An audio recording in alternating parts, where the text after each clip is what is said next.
Bonjour tout le monde. Dans la prochaine séquence vidéo, on va analyser le travail des Blancs à l'offensive. Les Blancs qui viennent tout juste de récupérer le disque. Anthony là, qui va le mettre en jeu sur le bord de la ligne. On regarde ici, là, dans le fond, le Gamache qui est tout seul, isolé dans le corridor de passe, là, dû à un beau travail des Blancs au niveau du spacing, hein. Donc les Blancs qui sont environ à une distance de 3 ou 4 verges de la ligne. Là. Beau travail, là, ça permet vraiment à Gamache là, d'avoir de l'espace pour travailler. D'ailleurs, il va faire une très bonne cote. Okay? Vous allez voir, là, à partir d'ici, il y a une bonne séparation. En temps normal, là, quand on est handler, si on voit une situation du genre, là, on lâche le disque. Là. Donc, on peut vraiment l'envoyer dans le fond. Là. Ça va nous faire plaisir de voir ça. Pourtant, Anthony décide d'être plus conservateur et va remettre à l'intérieur. On va analyser pourquoi tout à l'heure. Duchesneau qui fait un beau dish. Anthony en power position qui lance quand même une bonne longue, une bonne passe. On ne réussit pas à concrétiser. Bon, ça aurait pris quand même un beau catch de Gamache, une passe peut-être plus précise d'Anthony, mais on va surtout se poser la question, qu'est-ce qui a fait en sorte, dans le fond, que le jeu était plus difficile à exécuter, là? Donc, on a un, deux, trois défenseurs pour deux attaquants. Hein? Il y aurait peut-être moyen là, d'avoir quelque chose d'un peu plus simple pour se donner un peu plus de marge de manœuvre là, au niveau de la passe et au niveau de l'attrapé.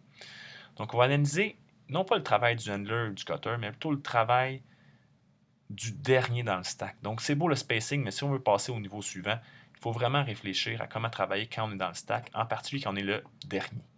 Ici, le dernier dans le stack, c'est François Duchesneau. Donc, juste avant que François disparaisse de l'écran, c'était Daniel, Daniel Vogue qui le surveillait.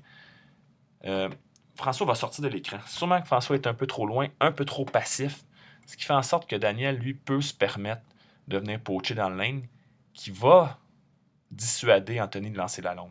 OK? Donc, François, regardez, là, il est très, très loin. OK? Donc, quand on est le dernier dans le stack, première leçon, ne pas être trop loin et surtout d'être actif. OK? D'être une menace pour son défenseur. Malgré tout, François réussit à réparer son erreur puisque, une fois qu'il reconnaît qu'il est poaché, rentre à l'intérieur pour venir chercher le disque. Donc ça, c'est une autre leçon à tirer. Si on est poaché, dernier dans le stack, on rentre pour aller chercher le disque. Par la suite, qu'est-ce qui a mené au surnombre? Qu'est-ce qui a mené au 3 contre 2, dans le fond, le moment de la dernière passe? Bien, le nouveau joueur qui était rendu derrière dans le stack, une fois que François décide de rentrer, c'est Vat. Vat qui est ici. OK?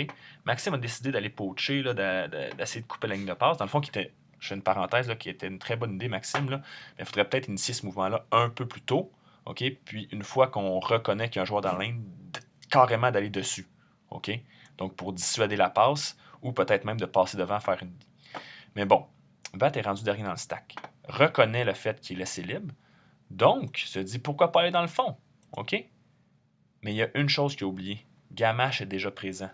Ça ne sert à rien si on a déjà un joueur qui est dans le corridor de passe, qui est en plein centre du terrain, d'aller courir avec lui. Vous voyez là, deux blancs qui partent. Maxime reconnaît le fait que Vat est laissé libre. Guillaume également. Donc les deux vont pourchasser le disque. Ce qui va mener au surnom. Si à la place, au moment où Vat reconnaît qu'il est laissé libre, mais qu'il voit également Gamache qui est seul, donc si à ce moment-là, il décide plutôt de rentrer, ben, Maxime va sûrement décider de rester avec lui. Ou peut-être Maxime va continuer, mais dans ce cas-là, il serait complètement libre. OK? Donc, le dernier dans le stack a vraiment une importance là, au niveau de sa décision.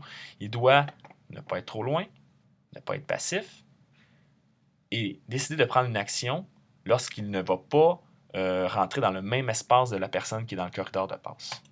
OK? On aurait pu éviter cette situation-là de 3 contre 2, donc faciliter l'exécution de la passe et l'attraper du receveur.